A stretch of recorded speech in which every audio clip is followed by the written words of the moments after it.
안녕하세요. 안녕하세요. 자, 9월반 개강입니다. 어떠세요? 좋으세요? 좋으시죠? 아우 좋아, 아우 좋아. 드디어 9월 개강이야. 처음에는 이제 9월반 시작하는 시점이 되면 다들 생각이 다 비슷해요. 다 비슷해서 벌써 9월이야. 어떡해.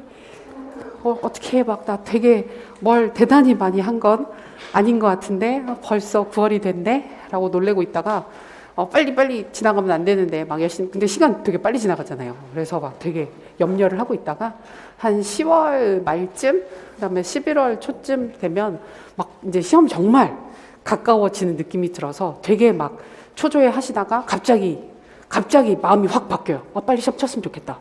그래서 이 긴장감을 계속 유지하면서 뭔가를 하는 게 너무나 힘들기 때문에 난 빨리 치고 빨리 끝났으면 좋겠어 이런 생각을 하게 되는 시점이 오게 되긴 하는데 이제 우리는 9월 시작이기 때문에 여러 마음이 있을 거예요. 그래서 진짜 열심히 하자. 지금부터 열심히 하면 될 것 같아 라는 마음도 있고 좀 불안한 마음도 있고 해야 될 게 너무 많기도 하고 모의고사 반이다 보니까 이전에 공부 준비하셨던 상황들에 따라서 이제 마음가짐이나 염려가 되는 부분들이나 이런 데 좀 차이가 있을 수 있습니다. 근데 그럼 지금부터 시험을 시작하겠습니다. 아니에요.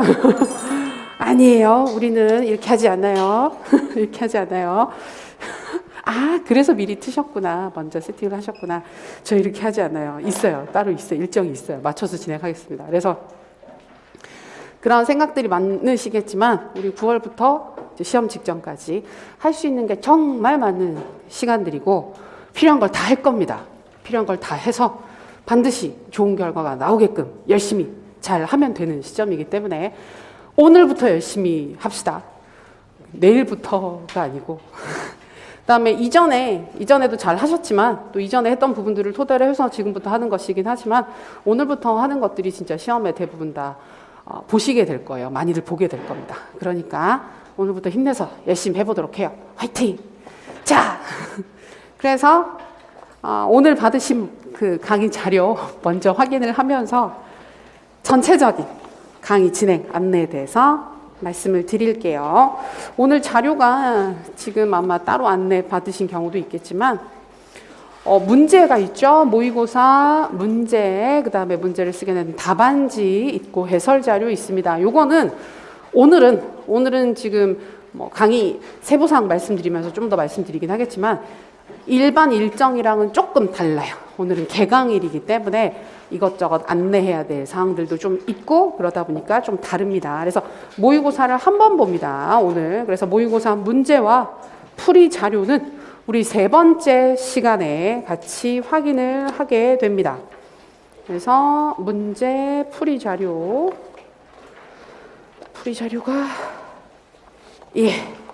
그거는 여기 풀이 자료 있는 거 1회차 해설 자료 있는 부분들은 따로 나중에 보면 되고 그 다음에 구조화 자료가 제가 원래 전달드렸던 거하고 조금 다르게 나갔어요. 그래서 지금 큰 사이즈 요걸로 인쇄물로도 받으시고 그 다음에 아까 안내 주셨던 것 인쇄물이 아니고 출력물로도 받으셨고 인쇄되어 있는 이전에 저희 강의에서 드렸던 자료들이 있었을 거예요. 그것도 필요하시면 추가적으로 받아보실 수 있는데 자료 내용은 동일합니다. 우리 1, 2월 달부터 받으셨던 자료와 차이가 없어서 나 이전에 봤던 거 보는 게 더 편해 라고 생각하시면 그거 그냥 보시면 되고요.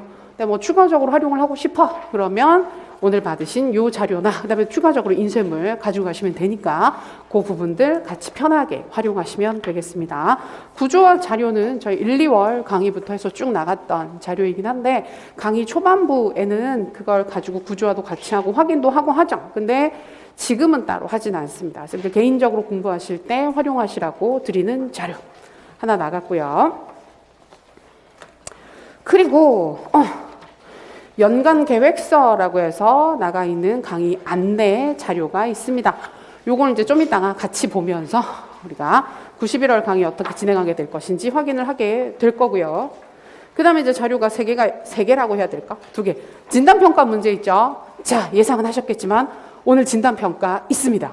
너무 좋아요. 문항수가 매우 많다. 그래서 이건 좀 이따 볼 거고요. 그 다음에 익히 암기 자료가 나갔습니다. 전체 영역 다 모아서 드렸습니다. 저희가 이게 3월 달부터 이제 나가기 시작했던 자료인데 한 번에 묶어서 강의 시작할 때 드리는 건 9월 달이 처음입니다. 그 이전에는 저희가 영역별로 쪼개고 그다음에 빈칸 해가지고 인출 자료들 중심으로 자료 드렸었잖아요. 근데 이제 9, 11월이기 때문에 한 번에 드려요. 한 번에 드리기 때문에 편하신 대로 자주자주 보시면서 이전에 보셨던 자료들도 있을 텐데 한 번에 묶여 있으니까 그냥 두루두루 보기 편하실 겁니다. 그래서 요거 편하게 암기하셔도 괜찮습니다. 가끔 이거 물어보시거든요. 익히 부분만 따로 확인해도 괜찮으냐라고 질문하시는 분들이 있는데 예, 이것만이라도 이제 후반부에 외우는 활동에 있어서 좀 어려움이 있으시다고 한다면 이 부분만 챙기면서 진행하셔도 괜찮습니다. 요거 나갔고요. 그 다음에 스터디 신청서가 직강 직영상 강의에는 나갔습니다. 인강과 라이브에는 나가지 않고 요건 직강직영상 현장에 나오신 경우에만 따로 원하시는 경우에 스터디를 짜 드리는 겁니다. 그래서 기존에 스터디가 잘 운영되고 있고 돌아가고 있었으면 크게 무리가 없는데 이제 91월 달 같은 경우에는 스터디 같은 경우에도 조금 빠르게 그다음에 좀 많이 한 번에 인출 확인을 축축축축 하면 좋거든요. 그래서 그거 기준으로 해서 좀 했으면 좋겠어 하시는 분들은 말씀 주시면 거기에 맞춰서 진행을 해드리도록 할게요. 그래서 오늘이랑 내일 받을 겁니다. 오늘이랑 내일 받을 거라서 생각해 보시고 신청서 내시면 다음 주에 짜서 안내해 드릴게요. 그 정도 안내사항이 있었습니다. 그리고 이제 우리가 보조 자료로 쓰게 되는 게 그 요약노트, 완벽한 요약노트가 보조교재예요. 말 그대로 보조교재이기 때문에 91월은 주교재가 없습니다. 주교재가 따로 없고 수업 중 나가게 되는 모의고사, 문제, 풀이 자료와 추가로 드리는 자료들이 주 교재가 되는 것이고 추가적으로 필요한 사항들이 있으면 그때그때 가끔 이걸 활용을 하게 될 수 있어요. 근데 꼭 이게 아니라도 기본서 보셔도 상관없고 아니면 개인적으로 정리한 인출 암기 자료들 보셔도 상관이 없고 경우에 따라서는 익히 자료 보셔도 크게 무리가 없을 수 있어요. 그래서 편하신 대로 그 부분은 활용하시면 되겠습니다. 자, 좋습니다. 매번 넣는 거. 자, 그래서 먼저 우리 오늘 수업은 어떻게 진행이 되느냐면 첫 시간은 강의 안내. 91월 전체 강의 일정이 어떻게 진행되는 것인지 어떤 활동을 하게 될 건지 모의고사는 어떻게 보게 될 것인지 등등 궁금하잖아요. 아시겠지만 한 번 더 확인을 할 거고요. 그다음에 기본적인 논술 글쓰기 관련해서 다들 잘 하고 계시지만 아직도 경험이 없으신 경우들도 있어요. 지금 분명히 9월 달 강의 듣고 계시지만 이론만 듣고 바로 91월 강의로 넘어오시는 경우들도 있고 하반기에 준비 시작하셔서 논술 써본 연습을 별로 해보지 않으신 분들도 실제로 있기 때문에 한 번만 더 짚고 넘어가겠습니다. 그래야 모의고사 보고 나서 말씀드리는 사항들이 또 줄어들기 때문에 한 번만 더 짚고 넘어가겠습니다. 그 정도 사항들이 있고 그다음에 두 번째 시간에는 진단평가를 볼 거예요. 진단평가를 보고 빠르게 풀이를 할 겁니다. 그리고 세 번째 시간에 모의고사를 보고요. 네 번째 시간에 풀이를 합니다. 저희가 기본적으로는 주당 모의고사를 3개씩을 보거든요. 3개씩을 보는데 첫 주만 2개를 봅니다. 오늘 하나, 내일 하나. 천만다행이죠. 아닌가? 우리 그 이전에 7, 8월 달까지는 모의고사 2주에 한 번씩 보잖아요. 2주에 한 번씩 보는데 가끔 마지막 모의고사, 왜 공개 모의고사 있으면 그 전주에 모의고사 봤는데 다음 주에 또 모의고사 보잖아요. 볼 때 막 미친 것 같아. 매주 모의고사라니 이렇게 진이 빠질 수가 있나 라고 느꼈는데 9월 달부터는 매일 보기 때문에 그리고 다음 주부터는 월요일 날 모의고사 2개 보거든요. 2개 보기 때문에 한 2, 3주만 지나시면 아무렇지도 않습니다. 모의고사 이까짓 건 이런 느낌으로 되게 편안하게 보실 수 있게 될 거예요. 자, 그러면 91월 강의 안내 할게요. 자료 오늘 받으신 거 연간계획서라고 해서 나와 있는 자료 요 부분 같이 살펴보겠습니다. 전체 강의 일정이 열심히 진행이 되었고 이제 91월 올해 강의의 마지막 강의입니다. 자, 두 번째 페이지. 두 번째 페이지 부분 보시면 저희 전체적인 강의 진행이 어떻게 되는지 대략적인 안내 있습니다. 주요 사항들은 크게 보면 91월이기 때문에 저희 모의고사 준비하는 반이에요. 실전 모의고사 연습을 열심히 한다. 그래서 정말 주구장창 열심히 쓰시게 되고 확인을 하시게 될 거다. 그리고 우리가 영역별로 간단하게 정리하는 시간들, 정리하고 확인하고 인출하는 시간들도 부분적으로 있습니다. 그것도 안내를 해 드릴게요. 그다음에 모의고사 열심히 보는 거, 그다음에 첨삭 10번이라고 돼 있는데 이거는 우리 현장 첨삭 더해서 10번인 것이고 개별적으로 첨삭을 받으시게 되는 건 2번입니다. 2번. 2번 받게 됩니다. 그러니까 2번 제출하시면 돼요. 쓰신 논술에서 2번 제출하는데 요거 가끔 보면 내가 제출하고 싶은 거 아무거나 제출하면 되지 않나라고 생각하시는 경우들인데 그렇지 않다. 정해져 있다. 그것도 좀 이따가 자세히 말씀드리도록 하겠습니다. 그리고 작년까지 제가 조금 다르게 진행을 했던 게 해마다 조금씩 다르긴 했는데 작년에는 수업할 때 마지막 주 수업의 최종 마무리 특강을 했었거든요. 근데 올해는 뺐습니다. 따로 빼서 그 정규 수업까지 진행을 하고 나서 그 정규 수업은 보통 10주 정도 진행을 하거든요. 11주 차에 최종 마무리 특강을 따로 합니다. 즐겁겠죠. 하루 종일 할 거예요. 그래서 그것도 또 한 번 더 안내를 해 드리겠습니다. 열심히 하자.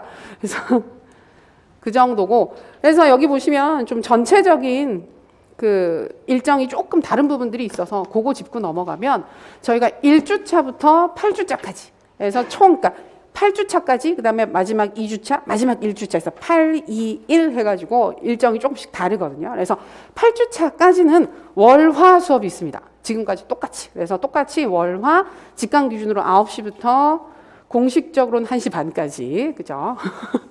공식적으로 1시 반까지 그 전에 끝내드리도록 더 노력을 하도록 할게요. 그래서 그렇게 해서 월화 수업이 있고 기본적으로 월요일 날은 모의고사를 2번 봅니다. 그래서 아까 바로 이걸 진행을 해주셨는데 월요일 날은 오시면 바로 우리가 시험 시간에 맞춰서 연습을 해야 되기 때문에 9시부터 모의고사를 보실 거예요. 그리고 한 번 보고 나서 바로 풀이를 합니다. 모의고사 2번 이어서 보는 거 아니고 모의고사 보고 풀이하고 이런 식으로 해서 총 2번 모의고사를 보시게 됩니다. 그다음에 뭐 풀이 자료 이런 부분들을 오늘 보시면 어떻게 나가는지 다 아시게 될 거고, 그다음에 화요일 날은 모의고사를 한 번 봐요. 2번 보는 게 아니라 한 번 봅니다. 화요일 날 한 번 보고 월요일 날 봤었던 모의고사 있잖아요. 이 부분에 대해서 간단한 강평을 할 거예요. 기본적인 사항들을 확인을 해야 되기 때문에 첨삭 사례라든지 이런 부분들 확인을 하게 됩니다. 여기 뭐 개별 첨삭 2회, 현장 첨삭 6회라고 되어 있는데 기본적으로 우리가 첨삭을 받게 되는 게 화요일 날 보는 모의고사를 가지고 첨삭을 할 거거든요. 근데 제출하시는 모의고사는 안내를 해 드립니다. 명확하게 안내를 해 드리니까, 그러니까 이게 직강에 나와 계신 쌤들은 그냥 뭐 내라는 거 내면 되지 않나라고 생각하실 텐데 우리 인강 쌤들이 헷갈리시는 경우들이 있어서 다른 회차 모의고사를 좀 내시거든요. 그래서 그것 때문에 지금 높아지면서 여러분 말씀드리는데 제출하라고 하는 것만 내시면 됩니다. 다른 회차 내면 첨삭이 어려워서 진행이 어렵기 때문에 꼭 안내되는 것대로 진행해 주시면 되겠고, 그다음에 교육과학 주제 정리, 그래서 최근에 또 이슈가 되는 부분들 시험 직전 상황이기 때문에 이것저것 다시 한번 확인하는 시간이 있을 거예요. 그런 부분들이 화요일 날 추가가 되고요. 그다음에 영역별로 핵심적인 키워드 확인하는 시간이 있습니다. 요거는 이제 뭘 기반으로 하느냐 하면 우리가 익히 자료 나갔죠. 익히 자료는 계속 봤단 말이에요. 그래서 익히 자료는 개인적으로 우리가 지금 익히 빈칸이 처음 나간 시점이 1월 달입니다. 1월 달에는 빈칸만 드렸어요. 제목만 드리고 빈칸 드리고 알아서 채우세요 라고 했다면 4월 달부터는 채워서 드리고 5월 달부터는 부분적으로 빼서 인출하는 연습하고 이제 그렇게 진행을 했잖아요. 그래서 그거는 이제 개인적으로 진행하셔도 무리가 없을 것 같고, 문장으로 키워드 암기 자료를 내일 드릴 거예요. 내일 드릴 거라서 내일 전체 영역을 다 드립니다. 그래서 문장으로 간단하게 주요 사항들을 빠르게 읽고 확인하고 정리할 수 있는 빠르게 읽고 정리할 수 있지만 양이 작진 않습니다. 전체이기 때문에. 근데 간단한 문장이지만 길 수도 있습니다. 근데 문장으로 되어 있는 자료를 드릴 거예요. 그러면 그 부분을 기준으로 해서 다음 주부터 영역을 쪼개서, 근데 영역도 안내가 되어 있기 때문에 그거 참고해서 보시면 요 부분을 인출 준비를 한번 해야 되겠다 해서 문장을 비워놓고 문장에서 핵심 키워드가 되는 부분들을 비워놓고 찾는 연습들 하는 거 하면서 전체 영역 한 번씩 확인하는 시간들이 들어갈 거라서 모의고사 연습하시면서 주당 한 영역 정도 또는 후반부에 가면 덜 중요한 영역들은 2-3개 영역 정도를 묶어서 같이 한번 정리하는 시간이 있을 거예요. 그래서 이런 식으로 8주 동안 수업이 진행이 되게 됩니다. 월요일 날은 9시부터 모의고사를 계속 보는 거고 화요일 날 같은 경우에도 모의고사를 9시에 볼 거예요. 저는 원래는 수업 일정상은 뒤에 보는 게 더 좋거든요. 모의고사를 뒤에 보는 게 좋긴 한데 우리가 지금부터는 리듬을 생체 리듬을 시험 리듬에 맞추셔야 되기 때문에 평소에 조금 나는 늦게 일어나고 밤에 공부가 잘 돼 하시는 분들도 고쳐야 됩니다. 고쳐서 9시부터 우리가 시험을 보게 되기 때문에 그 시점에 최상의 컨디션을 유지할 수 있도록 이제 준비를 해야 돼서 화요일 날도 첫 번째 시간에 모의고사 보고 풀이하고 그 다음에 이전 활동들 정리하고 다시 인출하고 정리하는 부분들 같이 보게 될 거예요. 그래서 그것도 그거지만 지금 다시 한번 정리하면서 확인을 해보니까 2022 개정교육과정에 대한 그 확정을 반드시 2022년도 하반기에 하겠다라고 확답을 해서 나올 것 같기는 해요. 그래서 그런 식으로 뭔가 새로운 사항들, 우리가 확인을 해야 되는 사항들이 계속 있는 시점이기 때문에 그런 좀 트렌디한 이슈들, 최근 이슈들 이런 부분들 같이 정리하는 시간이 화요일에 계속 있을 거예요. 자, 그리고 9주차, 10주차가 여기 일정이 조금 다르구나. 여기가 고쳐야 되는 부분이 반영이 안 된 부분이 있는데 이때는 월요일에만 수업이 있습니다. 뒤에 2주는 월요일에만 수업이 있어서 월요일 날 나오셔서 모의고사 한번 보고 풀이하고 그다음에 이런 자료들 저런 자료들 확인하시게 되는데 실전 모의고사를 10월 31일 날은 한 번 드릴 거예요. 한 번 드리고 추가로. 그러니까 현장에서 보시는 거 말고도 개인적으로 집에 가서 주말이나 이럴 때 한 번 더 보시라고 모의고사를 한 번씩 더 드리거든요. 그래서 한 개 드리고 이제 10주차 수업은 11월 7일이잖아요. 이때는 2개 드려요. 왜 2개 드리냐면 시험 직전까지 일정이 조금 더 남아있기 때문에 그 시점에 먼저 한 번 더 보고 시험장에 가시라고 2개를 드릴 거예요. 이제 이런 식으로 해서 모의고사를 진행을 하게 됩니다. 요 정도. 간단하죠. 그래서 복잡해 보이지만 헷갈리실 수 있는데 그 8주 동안은 월화 수업이 계속 이어지게 되고요. 그다음에 주당 3개씩 모의고사를 보시게 됩니다. 그다음에 뒤에 9주차, 10주차 여기까지 해서 본 수업이에요. 본 수업 10주차까지는 월요일에만 수업이 있다. 모의고사는 한 번씩 본다. 개인적으로 따로 보실 모의고사 자료를 1회 또는 2회를 추가로 드리게 된다. 그다음에 추가 트렌드 자료들이나 최근의 이슈나 이런 부분들은 꾸준히 확인을 하게 될 것이다. 라는 게 기본 포인트입니다. 그리고 마지막 11주 차가 되면 이제 총정리 특강이 있어요. 총정리 특강이 있어서 11월 14일이거든요. 저희 시험이 지금 26일이잖아요. 11월 26일 토요일이라서 그 전주 월요일입니다. 그래서 그렇게 빡빡한 시점은 아니고 특강을 하고 나서도 대략 2주 정도의 시간이 남아있는 시점에 이제 최종 정리 특강을 하게 됩니다. 그래서 이때는 이제 전체 내용들 처음부터 끝까지 한번 훑으면서 중요 사항들, 그다음에 나올 법한 사항들, 연계할 수 있는 부분들, 좀 구체적인 사항들 마지막으로 한 번 더 다 같이 짚고 넘어갈 건데 시간이 조금 길죠. 9시 반부터 5시까지로 지금 잡혀 있습니다. 그래서 그때 진짜 다 같이 이렇게 서로 이렇게 약간 멱살을 잡고 손을 꼭 붙잡고 끝까지 끌고 가는 것처럼 한 번 더 진짜 전체 영역을 다 같이 한 번 더 마지막으로 정리하고 키워드 한번 다시 한번 이렇게 집어넣고 간다라는 목적으로 이렇게 진행을 하는 거니까 이렇게 진행이 될 예정입니다. 네, 그 정도. 그 다음에 이제 구체적인 강의 일정이 뭐냐면 우리 3페이지 자료 부분 보시면 전체 진행 일정이 있죠. 진행 일정 1주차부터 10주차까지 강의가 어떻게 진행이 되는지 그리고 특강 어떻게 진행되는지 자 여기 보시면 우리가 오늘 내일이 1주차 수업입니다. 1주차 수업이라서 실전 모의고사가 1주차만 2번이에요. 2번이라서 오늘 한 번, 내일 한 번 약간 워밍업 느낌이죠. 오늘부터 2개씩 보면 너무 힘들 수 있기 때문에는 아니고 일정상 안 나와요. 강의 안내를 해야 되기 때문에 수업을 더 할 수는 없으니까 그래서 2번을 보게 될 거고 전체 이론 요약 자료 오늘도 한 번 드렸고 내일은 줄글 자료로 문장 자료로 인출하는 거 한 번 더 드릴 겁니다. 드릴 거고 그다음에 최근 경향 확인하는 자료들 내일 한번 확인을 할 거예요. 오늘은 일정이 안 나와서 내일 최근의 트렌드 한번 좀 몰아서 쭉 한번 볼 수 있는 시간 가지게 될 겁니다. 그다음에 2주차 다음 주인데요. 다음 주에 첨삭용 모의고사가 있습니다. 제가 관례적으로 1주차 때 보통 내일 보는 모의고사를 첨삭을 많이 했거든요. 근데 9월 달이기 때문에 저희가 총 2번 첨삭을 해서 드릴 수 있는 상황이라서 1주차에 보고 나면 너무 아쉬운 부분들이 많으실까 봐. 좀 더 잘 쓸 수 있었는데, 좀 더 잘 볼 수 있었는데 하는 그런 아쉬움이 남으실까 봐 2주차로 옮겨봤습니다. 어때요? 훨씬 더 부담스럽죠? 잘 써야 되겠다라는 마음과, 근데 한 주 더 준비를 할 수가 있어서 좀 더 이렇게 뭐 괜찮지 않을까 하는 생각도 듭니다. 그래서 지금 다음 주 화요일 날 보는 모의고사가 제출을 하시는, 그래서 개인적으로 첨삭을 받는 모의고사가 될 거예요. 근데 그건 그거지만 그렇지 않은 다른 모든 모의고사들도 지금 문제 보시면, 오늘 보시고 내일 보시면 느끼시겠지만 최근 문제 출제 경향에 맞춰서 문제를 구성을 해서 연습이 많이 되실 거예요. 그리고 채점하거나 이건 점수 주시면 돼요, 이건 안 돼요, 이런 부분들도 명확히 안내를 해드릴 테니까 당일날 다 같이 확인하고 스스로 채점을 하고 진행을 하시면 좋겠습니다. 그리고 다음 주는 보시면 교육 과정 전체 키워드 한번 확인하는 시간.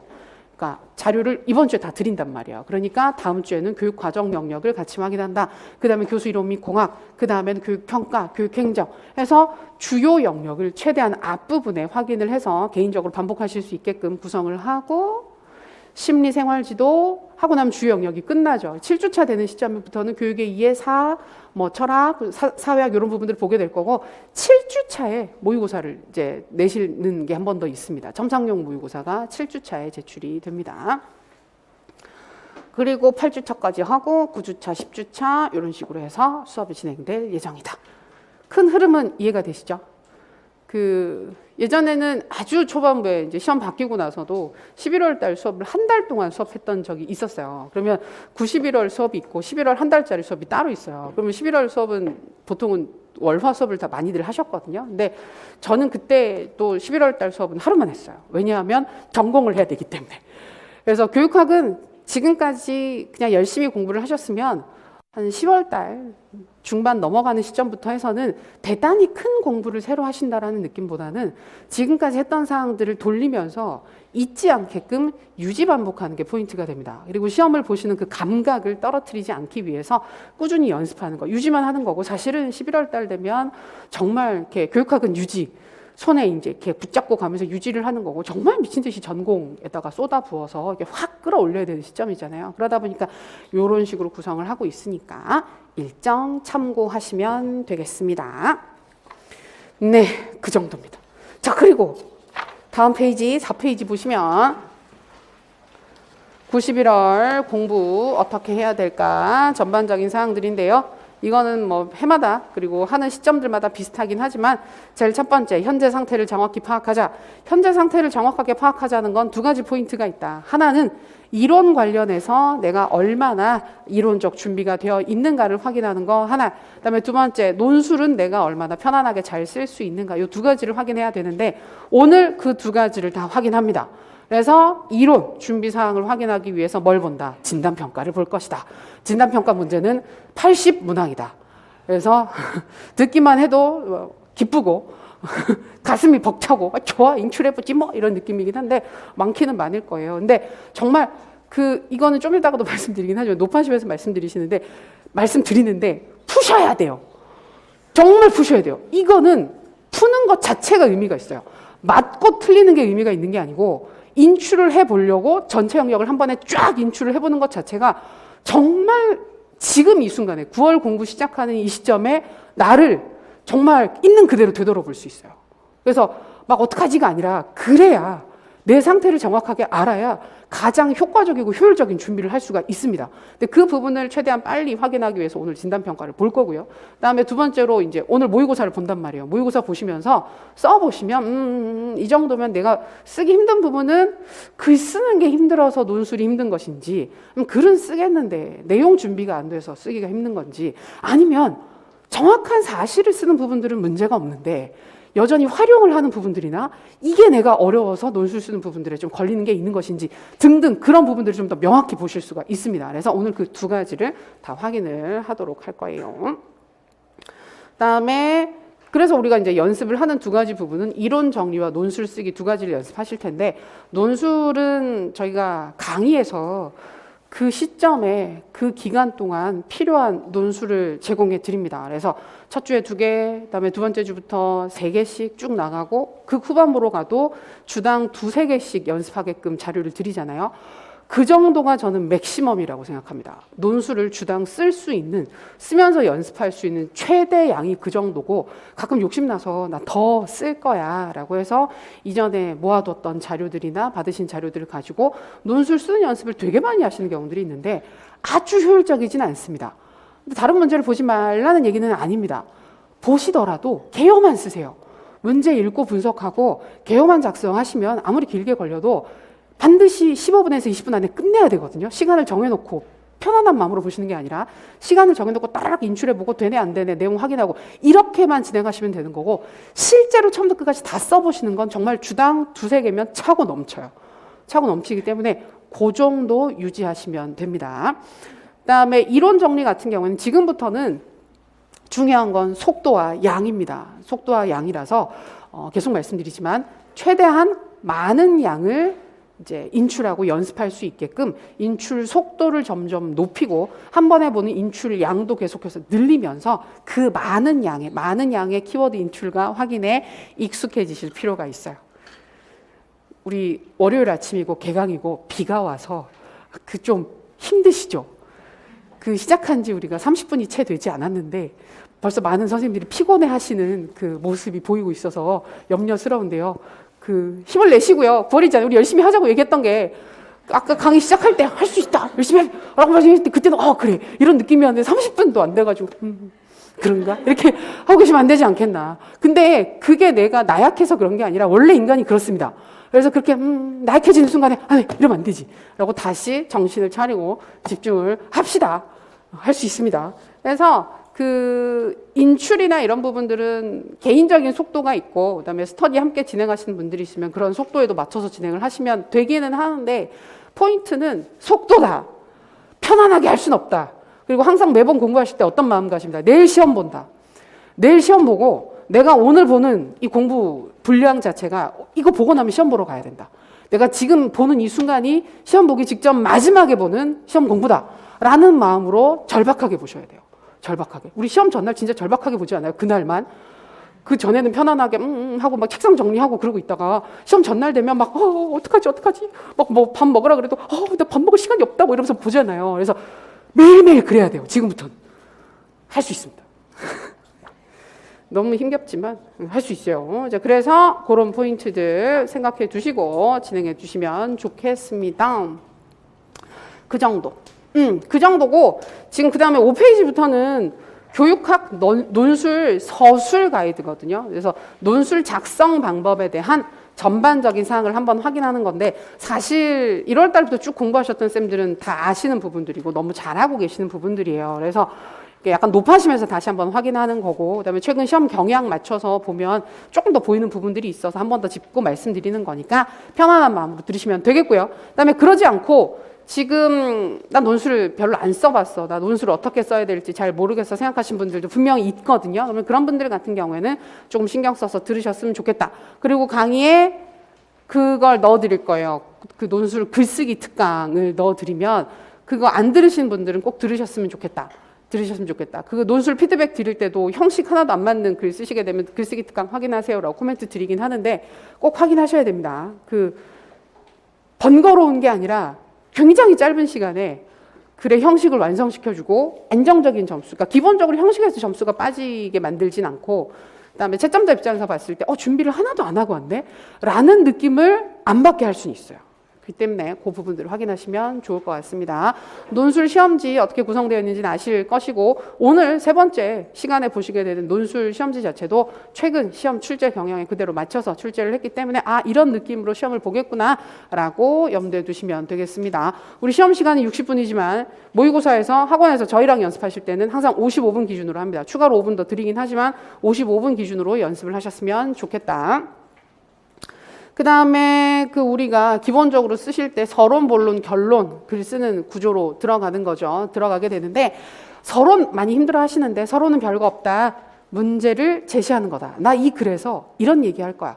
라는 걸 명확하게 해주는 게 서론의 역할입니다. 그렇기 때문에 문제 제시되어 있는 주제를 중심으로 이 주제가 왜 의미가 있고 가치가 있는지에 대해서 언급을 해주고 구체적인 논의 영역을 제시를 해주면 서론의 그 역할은 끝납니다. 그리고 본문은 요구사항이 앞으로도 점점 중요해질 것 같긴 한데 명확하게 드러나는 글쓰기를 하는 게 매우 중요하다. 요구사항을 그대로 드러내며 써주십시오. 그리고 결론은 본문에서 얘기했던 사항들을 요약하고 마지막에 재현해 주는 형태로 글을 쓰게 됩니다. 그리고 높아심에서 말씀드리지만 우리 쌤들 다 잘하고 계시긴 하지만 단락 구분할 때 항상 어떻게 앞에 조금 비워쓰는 들여쓰기를 하셔야 된다. 들여쓰기 하시고 한 단락이 바뀌고 새 단락이 시작될 때만 줄을 바꾼다.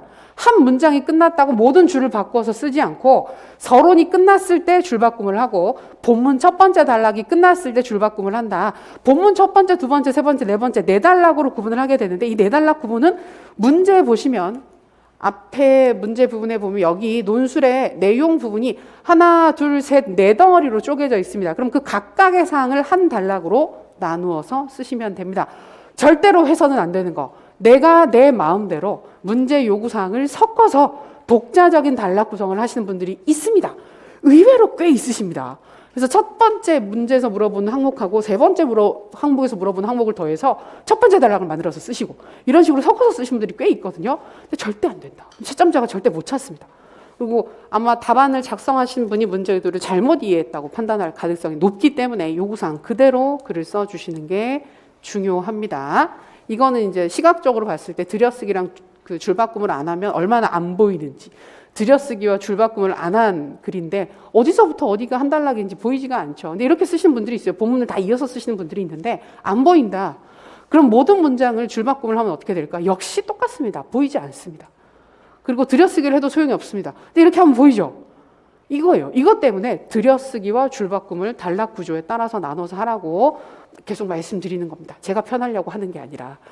정말 저는 이제 쪼개서 읽으면 되는데 실제로 채점을 할 때 채점자 입장에서 어디서부터 어디까지가 끝났는지 아닌지 판단하는 게 애매한 측면들이 있어요. 그래서 나눠서 써주시는 게 중요합니다. 그리고 이거는 제발 진짜 이건 제발 하셨으면 좋겠는데 끼워넣기 고치기 많이 하시거든요. 이런 식으로 여기다가 이렇게 끼워 넣어서 수정하고 싶은 부분들이나 뭔가 내용을 더 쓰고 싶은 부분이 있으면 여기다 이렇게 해서 쓰잖아요. 제발 위쪽으로 수정을 하세요. 하면 안 되는 거. 아래쪽으로 끼워 넣는 경우들이 있어요. 아래쪽으로 끼워 넣으면 글쓰기 입장에서 매우 편합니다.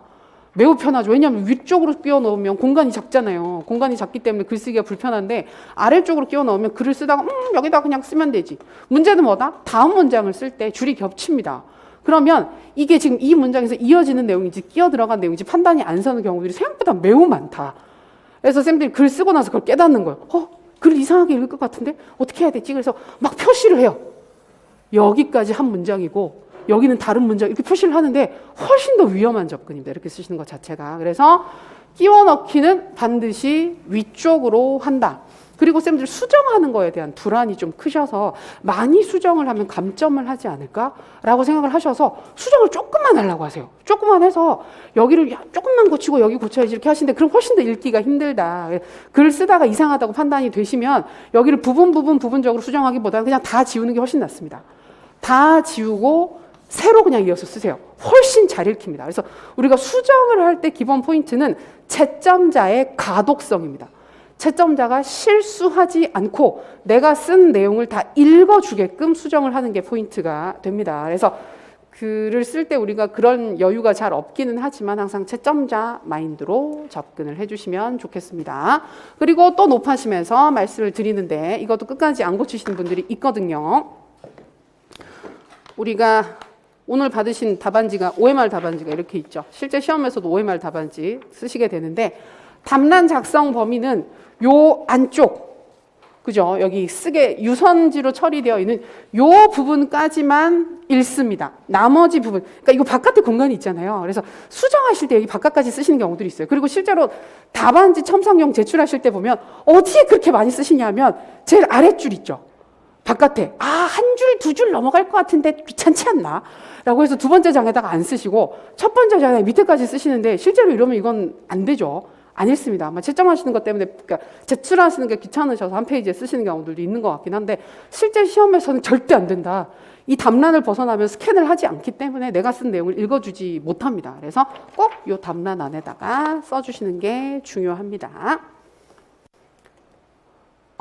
그리고 개요 작성하는 거, 우리 개요 작성 그 초안지를 받잖아요. 초안지 받으면 초안지에다가 쓰셔도 되고 문제지 옆에다가 쓰셔도 됩니다. 편한 데 쓰셔도 되는데 연습이 익숙하지 않으신 경우에는 초안지에다가 따로 쓰시는 게 편하고, 그다음에 좀 익숙해지시면 문제지에다가 바로 이렇게 구조해서 쓰시는 경우들이 있습니다. 요거는 이제 참고로 우리가 보통 개요를 짤 때 이런 형태로 구조화된 형태로 짜면 좋다라고 안내해 드리는 건데, 순서가 중요합니다. 개요 짤 때 순서는 본문을 먼저 짠다. 본문을 먼저 쓰고 본문 내용이 다 구조가 잡히게 되면 그 다음에 서론과 결론에 써야 할 사항들을 간단하게 떠올리시면 됩니다.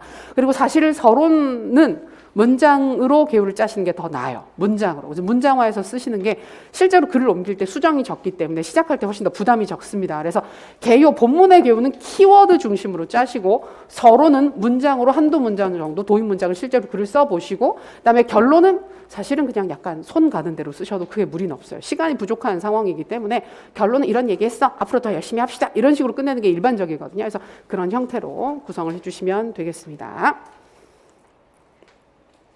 그리고 서론, 결론, 서술하는 팁 부분이 있는데, 이거는 이제 좀 편하게 쓰시고 계실 거예요. 그래서 요거는 좀 추가적으로 우리가 이전에도 봤지만 제시문에서 문제나 제시문 쪽에서 서론을 쓸 만한 여지를 주는 경우가 있고 안 주는 경우가 있습니다. 근데 주는 경우가 있으면 끌어다 쓰세요. 너무 힘들게 생각하지 마시고 대단한 키워드들을 외워서 쓰신다기보다는 여기 이 부분에서 전혀 없는 경우, 학업 격차 해소를 위한 우리의 노력, 우리 교육의 노력이라는 주제만 제시를 하고 문제 발문이나 제시문에 그다지 관련되는 내용이 없다라고 하면 이 주제를 그냥 학업 격차 해소는 아주 중요한 문제다, 그래서 이와 관련해서 얘기를 하겠다. 이건 정말 아무런 추가가 없는 어떤 형태냐면 정말 죽어도 못 쓰겠다. 내가 논술 진짜 서론 쓰는데 죽어도 서론이 안 써져 라고 하면 정말 쓸 수 있는 마지노선이 이 정도예요. 그래서 주제를 가지고 이게 굉장히 중요한 주제야, 그래서 이 주제를 중심으로 이런 사항들을 논의하겠어 라고 해주는 게 가장 간단한 형태. 근데 조금 더 쓴다고 하면 학업 격차 해소가 왜 중요한지, 어떻게 해소를 해야 되는지에 대해서 한마디만 더 붙여줄 수 있어요. 근데 이거는 제가 일부러 더 별거 없는 문장으로 서술을 한 건데, 학업 격차 문제에 대한 관심이 높아지고 있는 최근 학교 현장에서 학업 격차 개선을 위해 더욱 노력해야 될 필요성도 증가하고 있다. 말은 있는데 가만히 보세요. 별 얘기가 없어요. 중요하고 필요하고 아주 가치 있는 문제야 라고 하는 걸 이렇게 저렇게 한 번 더 얘기를 해줬을 뿐이에요. 이 정도 수준으로 풀어서 얘기를 해줘도 채점자 입장에서 그렇지, 중요한 문제지 하고 넘어가게 된단 말이에요. 근데 있는 거랑 없는 거랑은 조금 차이가 있다. 그리고 너무 창의적이고 독창적이고 새로운 도입을 하시게 되면 채점자가 지나치게 집중을 합니다. 무슨 소리지? 이 얘기가 어디서 갑자기 나왔지? 라고 해서 지나치게 주의와 관심을 끌게 돼도 썩 좋진 않아요, 우리 글에서는. 그러니까 그냥 무난하게 제시문에 있는 사항들을 가지고 무난하게 써주시면 되겠습니다. 그다음에 여기 보시면 최근, 이거는 있는 거예요. 제시문이나 발문에 뭔가 끌어다 쓸 게 있어요. 그럼 최근 변화하는 사회에 적극적으로 대처하기 위해 미래 사회에 걸맞는 인재를 양성하는 교육에 대한 관심이 높다라는 얘기가 있다라고 한다면 이 부분을 가지고 쭉쭉쭉 연계해서 글을 써주시면 됩니다. 가끔 문장을 똑같이 가지고 와서 써도 돼요? 라고 물어보시는 분들이 있는데 약간만 수정하시면 돼요. 완전히 똑같기보다는 약간만 수정해서 쓰셔도 완전 무리가 없으니까 이런 부분들은 참고해서 받으시면 되겠습니다. 결론 부분도 참고해서 보시면 된다. 그리고 본문 쓰실 때 제일 중요한 건 글을 빙 둘러서 쓰지 마세요. 요구사항이 그냥 명확히 드러나게 쓰세요. 장점 2가지 쓰라 그러면 장점은 첫째 뭐다, 둘째 뭐다 라고 쓰는 게 제일 좋다라는 그 부분을 염두에 두시고 명확하게 글을 써주시면 좋겠습니다. 요구사항 명확히 드러나는 게 중요하다. 그리고 그다음에 이제 많이들 쓰시는 포인트이긴 한데 높아심에서 한 번만 더 말씀드리면, 들여쓰기 하는 부분들, 그러니까 단락이 바뀔 때 한 줄씩 비우고 말고는 개인의 선택입니다. 비워도 되고 안 비워도 된다. 그러나 일관되게 비우십시오. 일관되게. 한 줄 비웠으면 모든 단락을 한 줄씩 비우시는 게 좋고, 가끔 2줄씩 비우시는 분들도 있어요. 한 단락 쓰고 나서 두 줄 비우고 한 단락 쓰고 나서 두 줄 비우고 하시는 경우들이 있는데 조금 눈에 띄지 않나. 비우더라도 한 줄, 그다음에 그리고 최근 시험 문제면 두 줄씩 비워서 쓸 수가 없어요. 분량이 사실 되게 많아서 그런 공간이 부족하거든요. 그래서 그냥 한 줄씩 비우시거나 붙여서 쓰시거나 그게 기준입니다. 그리고 요거는 항상 나오는 부분이기 때문에 한 번만 더 말씀드리면 우리 답안지를 보면 5줄 기준으로 약간 진하게 선이 표시되어 있어요. 자, 요 선이 무슨 의미가 있을까요? 아무런 의미가 없다. 아무런 의미가 없다. 가끔 이 선에 의미를 부여하시는 경우들이 있어요. 이 선에 의미를 부여하셔서 아, 요게 한 단락인가 봐. 한 단락이라서 모든 글을 요 5줄에 맞춰서 글을 써야겠어. 라고 해서 서론을 5줄에 맞춰서 쓰시려고 서론을 3줄을 썼는데 2줄을 비워요. 그리고 첫 번째 단락을 여기에서부터 시작을 하는 거예요. 그리고 첫 번째 단락을 썼는데 6줄이 써졌어요. 그럼 4줄을 비우고 그 다음에 또 시작하시는 분들이 있어요. 굉장히 많습니다. 생각보다 이렇게 쓰시는 분들이. 근데 이건 정말 아무런 의미가 없습니다. 없는 줄이고 그냥 있는 이유는 분량이나 이런 부분들을 스스로 가늠하는 데 도움이 되기 위해 우리 공책에도 보면 이런 식으로 5줄마다 표시되어 있는 공책들이 있죠. 똑같아요. 그냥 관례적으로 있는 부분들입니다. 그래서 신경 쓰지 마시고 그냥 자신의 글 분량이나 이런 부분들에 맞춰서 글을 써주시면 되겠습니다. 자, 내용 수정할 때는 반드시 지금 현재 우리가 최종 공고 나는 시점에 다시 한번 답안지가 나오거든요. 해마다 조금씩 바뀌어요.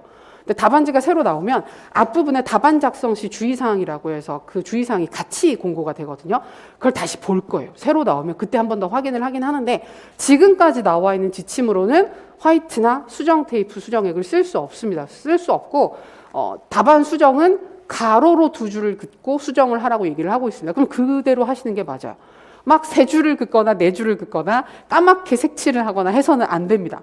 엄격한 시험들은 원래 그렇게 하면 그냥 전체 0점 처리를 하거나 해당 부분을 채점하지 않고 하는 식으로 넘어가는 식으로 하긴 하는데 우리가 그렇게까지는 하지 않는데 원칙은 지켜주는 게 좋으니까 2줄 긋고 수정하시는 거 연습하시면 좋고요. 근데 우리가 시간이 이제 좀 많이 부족해져서 예전에 한 3, 4년 전 시험만 해도 시간이 그렇게 모자라지 않았거든요. 그러면 어떤 가이드도 드렸냐면 수정하실 때 가급적이면 자를 대고 2줄을 그었으면 좋겠다. 깨끗하게 했는데 그럴 여유는 사실 잘 없기는 없어요. 그리고 자가 되는 데도 있고 안 되는 데도 있고 고사장마다 좀 차이가 있어서 그래서 그런 부분들이 있어서 그냥 최대한 평행하게 이렇게 꼬이지 않게 X자 느낌이 나지 않게끔 깨끗하게 고쳐주시면 좋겠다. 그리고 기본적으로는 기호를 쓰지 말라 그러거든요. 기호를 쓰지 말라고. 문장 교정 부호나 문장 부호를 쓰는 건 크게 무리는 없는데 특별히 뭔가를 전달하고자 하는 것 같은 기호는 쓰지 말라고 하고 있기 때문에 숫자는 우리가 잘 붙이지 않습니다. 숫자는 붙이지 않습니다. 가끔 이렇게 쓰신 분들이 있어요. 활용하는 방안을 2가지를 쓰라라고 하면 동그라미 1 방법으로 이렇게 해서 동그라미 1, 동그라미 2나 괄호 1, 2 이런 식으로 넘버링을 하시는 경우들이 있거든요. 근데 그렇게 하지 않는다. 그냥 글로 표현하시는 게 좋습니다. 문장 너무 길게 쓰시면 글을 틀릴 가능성이 높기 때문에 조심하시고 그다음에 맞춤법 많이 틀리시는 부분들 같다라는 거 할 때 유난히 많이 틀리시는 게 가질 필요가 있다 대신에 같을 필요가 있다 이런 식으로 쓰시는 경우들이 있는데 이거는 그냥 이렇게 편안하게 일반적으로 많이 쓰는 표현으로 써주시면 좋겠습니다. 네. 그 정도입니다. 그렇게 해서 우리가 지금 주요 사항들 확인을 했어요. 저희가 강의 안내했고, 그다음에 91월 사이에 구체적으로 공부하시는 방법들이나 이런 사항들은 대략적인 사항은 말씀을 드렸지만 저희가 진행하면서도 계속 말씀드릴 겁니다. 지금 시점에도 뭘 하세요? 이렇게 공부하시는 게 좋아요. 이런 부분들 말씀드릴 테니까 그때그때 챙겨서 하시면 좋을 것 같고 자, 그 다음에 나오는 게 기출입니다. 우리 5페이지부터 9페이지까지가 지금 이런 부분들, 그 다음에 많이 틀리시는 맞춤법 요 관련해서 기본적인 글쓰기 부분 확인을 했고요. 지금 2022학년도, 그러니까 우리가 기출을 공부하기 전에, 우리 모의고사를 시작하기 전에 최근 기출을 보는 이유는 다시 한번 우리 마음을 시험을 향해서 방향을 설정하기 위해서 다시 한번 보는 거예요. 그래서 공부를 너무 열심히 하시다 보면 공부 내용에 매몰돼서 내가 뭐 때문에 공부를 하는지 있는 경우들이 있어요. 그리고 또 지나치게 방향을 다르게 잡으셔서 최근에 시험을 잘못 이해하시고 경향을 잘못 이해하시고 최근에 이론 공부를 너무 안 하신다든지 암기가 완전 필요 없지 않나라고 생각하시는 경우들도 있는데 그렇진 않잖아요. 그래서 최근 시험 경향을 한 번만 더 짚고 넘어가겠습니다. 작년 시험. 우리 지금 자료에 보시면 작년, 재작년, 그 이전에서 3년분의 기출문제가 간단하게 제시되어 있는데요. 3년 동안 문제가 바뀌었어요. 그 이전 시험과 3년 전 시험부터는 시험 형태가 매우 달라졌다. 그리고 특히 작년, 재작년 시험 같은 경우에 시험 형태가 눈에 띄게 달라진 부분들이 보이고 있고 아마 비슷한 형태로 가지 않을까 싶기 때문에 그런 포인트들, 쌤들 우리 실수하기 좋은 부분들 한 번만 더 짚고 넘어가겠습니다. 작년 문제 같은 경우에는 동료 교사와의 대화를 제시문으로 얘기를 해줬고요. 그 다음에 보시면 학교 내 교사 간 활발한 정보 공유를 통한 교육의 내실화라고 해서 생각보다 주제가 뭔가 길고 복잡한 느낌으로 제시가 됐습니다. 결국 포인트를 보면 교사 간 정보 공유를 했으면 좋겠어. 혼자 무엇인가를 하는 게 아니라 교사들이 서로 적극적으로 함께 활동을 했으면 좋겠는데 그게 결국 교육의 내실화라고 하는 가치를 추구했으면 좋겠어라는 주제를 준 겁니다. 근데 작년 시험 보고 나서 또 쌤들이 말씀을 한 번씩 하셨던 게 뭐냐면 내실화가 뭔지 잘 이해가 안 됐다. 내실화라는 말을 잘 이해하지 못해서 주제 논의를 해야 되는데 사실 자신감 없이 주제 논의를 했다라는 얘기를 하시는 분들이 생각보다 있었어요. 그러니까 이거는 약간 의도가 들어간 문제예요. 의도가 최근에 되게 얘기가 많이 나오는 게 문해력, 독해력 이슈들이 있잖아요. 그래서 글을 다 읽고 얘기를 하긴 하는데 암기를 해서 외웠던 내용들을 다 얘기를 하긴 하는데 사실 그것이 진정하게 어떤 의미나 뜻을 가지고 있는지에 대해서 잘 모르는 것일 수도 있어 라는 그런 의문, 염려가 좀 있었던 것 같아요. 그래서 내실화라는 게 별게 아니잖아요. 내적인 실속을 다진다. 결국 우리가 좋아하는 표현으로 돌리면 질적 수준 높이기 위해서 더 그 실속 있고 가치 있는 교육을 제공하기 위해서 교사들이 함께 하면 뭐가 좋을까? 이 얘기를 하는 거거든요. 그래서 앞으로 우리 시험에서 약간 표현이나 이런 부분들이 조금은 익숙하지 않은 책에서나 나올 법한 느낌의 표현들이 나올 가능성도 좀 있다. 근데 그렇다 손 치더라도, 그러니까 우리가 최대한 그런 부분들 많이 연습도 하고 보긴 할 텐데, 아마 이 뜻이지 않을까? 문맥상 접근을 해주셔도 괜찮을 것 같아요. 그러면서 교육과정, 교육평가, 교수 전략은 교수 이론 및 공학 부분이죠. 그다음에 교원 연수는 행정 부분이죠. 그래서 과정, 평가, 공학, 그다음에 행정이라고 하는 4가지 주요 영역을 작년에 물어봤습니다. 근데 지금 이 영역이 계속 반복해서 출제되고 있죠. 최근에. 그래서 올해도 그대로 나올지. 그게 재밌는 부분이죠. 그러면서 제시문 내용에서 이런저런 정보들이 있었는데 그 전에 배점 부분을 보시게 되면 아마 느끼시겠지만 배점이 매우 길어졌습니다. 배점에서 물어보는 항목이 아주 구체적으로 변하고 있다는 거, 딱딱 찍어서 물어보고 있다라고 하는 거. 그래서 교육과정 파트에서도 보시면 송교사가 언급한 교육과정의 수직적 연계성이 학습자 측면에서 갖는 의의를 2가지를 써라. 활용 문제입니다. 그리고 송교사가 계획하는 교육과정 재구성의 구체적인 방법. 자, 이거는 제시문 조건에 맞는 활용 문제입니다. 이걸 잘못 이해하시는 경우들이 꽤 있다. 그러니까 이걸 보시고 이런 공부할 필요 없어. 교육과정 재구성 방법은 어느 정도 정해져 있으니까 그냥 그거 외워서 아무거나 쓰면 되지 않나? 또는 정반대로 아무거나 쓰면 되지 않나? 학교에서 교육과정 재구성하는 방법도 되게 많으니까 아무거나 쓰면 되지 않나? 라고 인식하는 경우들이 있는데 그렇지 않다. 제시문 조건이 되게 명확하게 드러나 있다. 그래서 제시문 부분 다시 한 번만 보시면 수직적 연계성의 개념을 제시를 해주죠.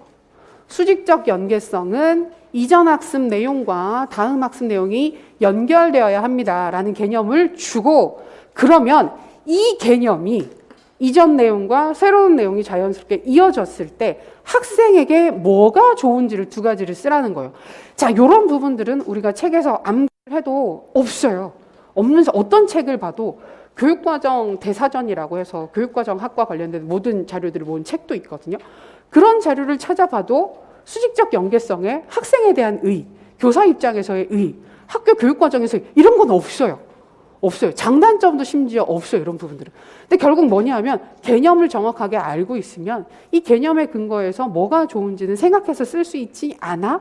라고 하는 부분들인 거예요. 이게 활용인 거죠. 근데 그냥 쓰라는 게 아니라 개념을 보여주고 연계해서 쓰는 것입니다. 그리고 다음 학기에 어떻게 재구성을 할 건지 고민을 했는데 이번 학기에 어떻게 할 것인지 보면 교과 내 단원의 범위와 계열을 조정하는 방식으로 교육과정 재구성을 한다고 얘기를 했잖아요. 근데 문제에서 물어봤을 때 그러면 송교사가 이번 학기에 어떤 식으로 교육과정 재구성을 할지 두 가지 방법을 쓰라고 했던 것은 교과내 재구성인데 범위를 고려하고 계열을 고려할 수 있는 구체적인 방법을 하나씩 쓰라고 하는 거예요. 그러니까 이런 부분들을 특히 주의하셔야 한다. 이걸 안 보고 쓰신 경우들이 매우 많았다. 매우 많았다. 그러니까 이게 사실은 굉장히 큰 특징이에요. 최근 시험에서 보이고 있는 가장 큰 특징입니다. 두 번째 부분도 보면 총평의 관점에서 학생을 진단하는 방법을 두 가지를 써라. 그 다음에 송교사가 활용할 수 있는 평가 결과 해석 기준 두 가지를 이유와 함께 제시를 해라 라는 식으로 해서 그 총평의 관점으로 학생을 진단한다라고 하는 건 총평이 무엇인지를 알고 학생을 진단할 때 어떤 부분들을, 그러니까 진단평가를 어떻게 해야 되는지를 알고 있으면 두 가지를 섞어서 연계해서 답안을 쓰시면 되는 거거든요. 그리고 송교사가 활용할 수 있는 평가 결과의 해석 기준이라고 하는 것은 여기 선생님이 김 교사가 우리 학교에서는 평가 결과로 학생 간 비교를 하지 않으니 학기말 평가에서는 다양한 기준을 활용했으면 좋겠어요. 그럼 이 다양한 기준이 무엇이 되느냐? 뭐만 아니면 된다? 학생 간 비교가 아닌 기준이기만 하면 된다는 겁니다. 그럼 뭐가 있어요? 우리 알고 있잖아요. 학업 성취도냐? 학습 목표가 기준이 되어서 목표를 기준으로 어느 정도 성취를 했느냐, 아니면 학생 시작 시점에서의 성취 수준과 비교를 해서 얼마나 성장을 했느냐, 학생 개인이 가지고 있는 능력 수준에 비추어서 얼마나 최선을 다했느냐, 우리 알고 있는 기준에 근거한 여러 평가 유형들이 있으면 그 부분들을 가지고 활용해서 쓰실 수가 있습니다. 그래서 있죠? 제시문에 다 있습니다. 근데 제시문에 있는데 내가 다양한 평가의 종류를 알지 못하면 쓰기가 어려워요. 준거참조 평가가 어떤 평가고 성장지향 평가, 능력참조 평가가 무엇인지를 정확하게 알지 못하면 원하는 답을 깔끔하게 쓸 수는 없습니다. 그러니까 결국은 이론적 지식과 그다음에 그것이 활용되는 구체적인 상황이 다 연계가 되어 있더라. 그다음에 교실 수업을 위해서 개발하는 교수 전략 두 가지를 쓰라고 했는데 이 부분에서 사실 질문이 되게 많이 나왔어요. 시험 보시고 나서도 이건 아무 전략이나 두 가지 쓰면 되는 게 아니냐라는 질문을 정말 많이 하셨거든요. 근데 저는 안 된다. 뒷과 캐리에 맞춰서 써야 된다고 말씀드리면 아닌데 다른 사람들은 그냥 아무거나 써도 된다고 했는데 라고 말씀을 하시는 분들이 있는데 그러기에는 문제에서 너무 명확하게 제시문 내용에 보면 난 이번 학기에 뒷과 캐리 체제적 교수 설계를 적용할 거야. 이 모형의 교수 전략 개발 단계에서 개발해야 된 교수 전략이 무엇인지를 생각 중이다. 라고까지 얘기를 했잖아요. 그러면 이걸 잘 읽으셔야 됩니다. 배점 부분에서 송교사가 교실 수업을 위해서 개발해야 되는 교수 전략 두 가지라고만 언급이 되어 있지만 제시문 내용을 읽어보면 설명이 뒷과 캐리에 근거해서 교수 전략 개발할 때 뭐 하는지 두 가지 쓰세요. 이거 인출이거든요. 인출인데 제시문 내용을 고려해서 인출을 했는가를 물어보는 거예요. 근데 교수이론 공학은 인출이 나옵니다. 해마다 문제가 아무리 활용으로 가도 교수이론 및 공학 파트에서는 인출 부분이 1, 2점씩 꼭 들어가 있어요. 확인하셔야 되고요. 그다음에 이제 온라인 수업에서 고립감 해소를 위해서 활용할 수 있는 교수학습 방법을 적합한 테크놀로지와 함께 제시를 해라. 요거는 고립감 해소만 되면 뭘 써도 됩니다. 테크놀로지 두 개를 쓰라고 했으니까 방법과 연계를 해서 쓰라고 했으니까 좀 달라야 되겠죠. 너무 똑같은 걸 두 가지를 쓰면 그건 아마 감점을 했을 거예요. 자, 그리고 행정 파트에서 김 교사가 언급한 학교 중심 연수의 종류를 하나 쓰고 이 학교 중심 연수를 활성화하기 위해서 학교 차원에서 지원할 수 있는 구체적인 방안을 얘기를 하라고 했는데 여기 지금 언급하고 있는 학교 중심 연수를 보게 되면 아무런 정보가 없어요. 학교 중심 연수가 활성화되면 좋겠어요 라고 제시문에 그저 나와 있기만 한데 그러니까 이거는 가끔 이거 우리가 공부를 안 했는데 어떻게 알지? 라고 생각하시는데 연수는 결국 교사 전문성 개발이잖아요. 그러면 교사 전문성 개발인데 학교 내에서 교사들 간에 실질적인 협력이 가능한 학교 중심 연수가 무엇일까? 이쪽으로 얘기를 해주시면 된다. 그리고 활성화시키는 방안은 완전 열린 활용 문제의 성격을 띠고 있다고 볼 수가 있습니다. 그래서 요 정도인데 요거 이제 작년 시험이 가만히 보시면 외워서 그대로 인출하는 문제가 있었는가를 한번 볼 필요가 있어요. 외운 그대로를 인출하는 파트가 있었느냐. 찾아보면 이 부분이 그나마 인출에 가깝습니다. 뒷과 캐리, 교수 전략 개발 단계에서 뭐 하는지, 수업 전략 개발하는 게 어떤 활동들이 있는지 인출하는 거 하나가 있었고 나머지 부분들은 그대로 인출이 거의 없어요. 그대로 인출이 거의 없고 연계를 해서 쓰는 부분들이 좀 있었다. 그래서 이것 때문에 쌤들이 오해를 하시고 안 외워도 되겠네. 이론 공부 안 하고 그냥 제시문에 있는 거 가지고 그냥 적당히 비벼쓰면 되지 않나? 라고 하기에는 우리가 알아야만 쓸 수 있는 사항들이 교육과정 재구성에서 범위가 뭔지, 계열성이 뭔지, 개념을 알고 있어야 조건을 맞출 수 있습니다. 그냥 범위를 고려해서 재구성을 해요 라고 쓰면 그건 답이 될 수는 없는 거거든요. 범위를 고려했을 때는 어떤 식으로 재구성을 해야 되는지를 써야 되는 거잖아요. 그러니까 그런 부분들, 그다음에 총평으로 진단을 하라고 했으니까 총평을 어떻게 하는지, 진단을 어떻게 하는지를 알고 있어야 답을 쓸 수가 있는 거잖아요. 그러니까 이런 식으로 활용이긴 한데 대부분 다 이론적 토대가 필요한 사항들이었다. 그래서 우리가 이런 열심히 공부를 하고 그걸 활용해서 쓴 연습들을 하시면 되겠습니다. 그리고 이거 지금 재작년이죠. 2년 전 문제인데 요때 확 티가 났어요. 확 티가 나서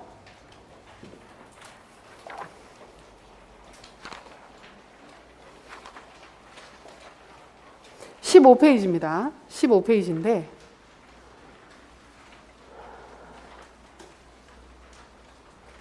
요 시험이 약간 분기점이 되는 시험, 명칭을 물어보지 않으려고 애를 쓰는 시험 형태로 확 바뀌었어요. 그래서 유형들을 찾는 부분들은 다 있었습니다.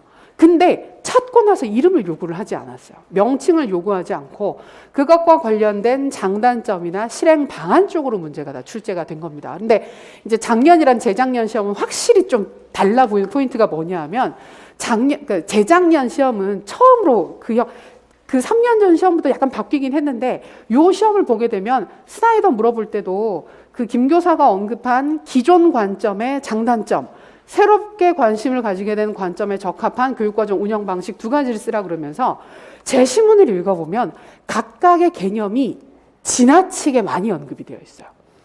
그래서 어떤 부작용이 있느냐 하면 이렇게 문제를 출제를 하면 정말 전혀 몰라도 그 사항에 대해서 내용을 전혀 알지 못해도 제시문에 있는 내용만을 가지고 장단점을 유추해서 쓰고 운영 방안을 실제로 쓸 수 있는 거예요. 근데 또 포인트가 뭐냐면 그럼 이 영역을 공부를 하면 더 잘 쓰냐? 아니었다는 거예요.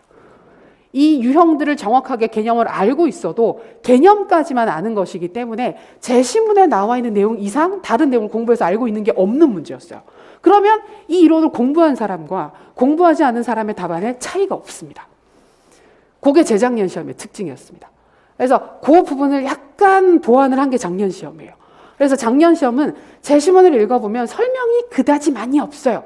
설명이 많이 없고 이 이론에 이런 기법을 활용하면 좋을 것 같아요 라고 오히려 명칭을 주는 거예요. 작년 시험부터는 명칭을 주고 개념을 알고 있으면 이걸 활용해서 구체적인 실행 방안을 써봐, 장단점이 뭐가 있을지 얘기를 해봐, 이런 식으로 바뀌게 됐습니다. 그래서 그렇게 되면 공부를 해서 내용을 알고 있어야만 활용 방안을 쓸 수 있었던 거고, 재작년 시험은 그때 진짜 그래서 얘기가 나왔던 게 공부 안 하고 제시문만 읽고 거기 있는 거 가지고 써도 답을 쓸 수는 있네? 라는 그 차이가 있는 거예요. 그래서 여기도 보면 두 번째도 김 교사가 적용하고자 하는 평가 방식이 가지는 효과 두 가지를 쓰라고 했는데 읽어보면 자기평가거든요. 학생이 스스로 자신을 평가했을 때 평가하는 방법을 쓰고 싶어. 우리 자기평가하면 그 정도 알고 있잖아요. 그럼 자기평가 쓰면 장점, 공부를 했던 안 했던 비슷한 장점을 쓰게 되는 것입니다. 그리고 이 부분은 이제 조건이 있었죠. 온라인 수업을 위해서 추가로 파악해야 되는 특성, 이런 건 정리가 되는데, 마지막 행정 파트도 보시게 되면 그 이상적 모형과 합리 모형과 점증 모형을 개념을 다 줬어요. 다 주고 나서 요 먼저 그 언급되어 있는 모형의 단점을 두 모형의 단점을 하나씩 쓰라고 했는데, 점증 모형의 개념과 합리 모형의 개념이 다 있었기 때문에 혹시 못 찾더라도 장단점을 유지해서 쓸 수 있게 만들어버린 거예요. 그래서 여기서 우리가 좀 봐야 되는 건, 재작년 시험에서 처음으로 명칭을 물어보지 않고 활용 형태로 시험에 출제가 됐을 때는 제시문에 상당한 정보를 줘서 공부를 한 사람과 그렇지 않은 사람의 격차가 오히려 줄었습니다.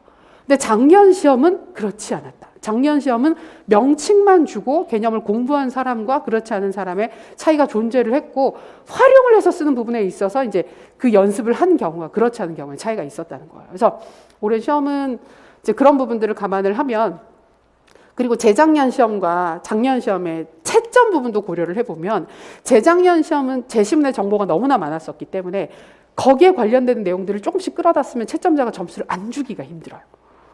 어려운데? 이런 거 있는데 틀린 얘기는 아닌데?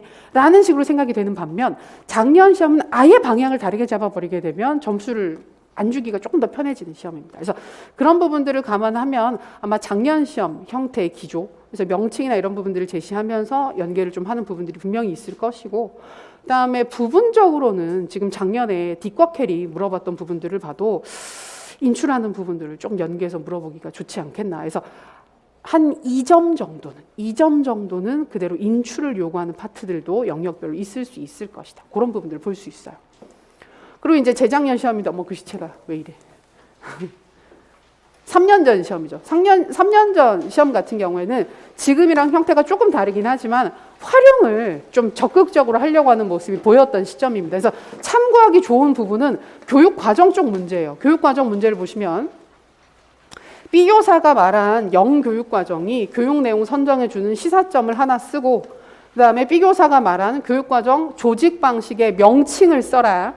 그리고 이 조직 방식이 토의식 수업에서 가지는 장점과 단점을 써라 라고 해서 요게 보면 명칭도 1점 정도 물어보고 그다음에 장단점 연계해서 쓰는 부분들도 약간씩 들어가서 약간은 중간 정도 되는 명칭도 요구하면서 활용도 요구하는 형태의 문제 스타일인 요 정도 갈 수가 있겠다. 그래서 이게 딱 형태가 바뀌기 시작하는 시점의 문제였기 때문에 약간 과도기적인 모습을 보이거든요. 근데 채점이나 이런 부분들을 고려하면 이 부분들도 약간 그러니까 실제 출제 가능성 있는 형태지 않겠나라고 볼 수가 있습니다. 그래서 최근에 시험이 이렇게 나오고 있다. 그리고 우리가 앞으로 연습하는 문제들도 최대한 이런 형태입니다. 최대한 이런 형태라서 뭔가를 찾고 또는 명칭을 제시를 했을 때 그것과 연계를 하고 그다음에 조건이 있으면 조건을 지켜야 한다. 조건을 지키는 게 매우 중요한 사항들이니 그런 부분들을 앞으로 계속 연습을 하도록 하겠습니다. 그래서 우리가 봐야 하는 시험의 방향을 다시 한번 확인을 하면서 첫 번째 시간 마무리를 하겠습니다. 잠을 깨시고요. 우리 두 번째 시간에 진단평가 볼 거거든요. 그래서 정신을 우리 바짝 차리고 다시 이어서 보도록 하겠습니다. 10분 쉬고 시작할게요.